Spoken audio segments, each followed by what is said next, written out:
আসসালামু আলাইকুম গাইস, কি অবস্থা সবার? আশা করি সবাই ভালো আছেন। তো আমি এখন চলে আসছি ভারত বাংলাদেশ সীমান্তে। বেসিক্যালি এখন আমি আছি বেনাপোল বর্ডারে। তো বেনাপোল বর্ডার থেকে যে বন্দর, সেইখান থেকে আমরা চলে আসছি একেবারে ভেতরের দিকে। একেবারে আমার পিছনে দেখতে পাচ্ছেন ওই হচ্ছে ইন্ডিয়ার।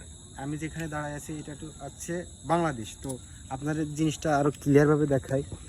তো দেখতে পাচ্ছেন যে আমার পেছনে যে বাড়ি, এই যে ঘরগুলো, ওই যে ওইখানে আপনার ইন্ডিয়ান যে বিএসএফ তারা কিন্তু পাহারা দিচ্ছে। এইখান থেকে কিন্তু বেশি দূরে না। তো ওইখান থেকে বাচ্চাদের কান্নাকাটির আওয়াজ কিন্তু এই বছর চলে আসতেছে। আর দেখতে পাচ্ছেন যে এইখানে কিন্তু বাংলাদেশ থেকে পাহারা দেওয়া হচ্ছে।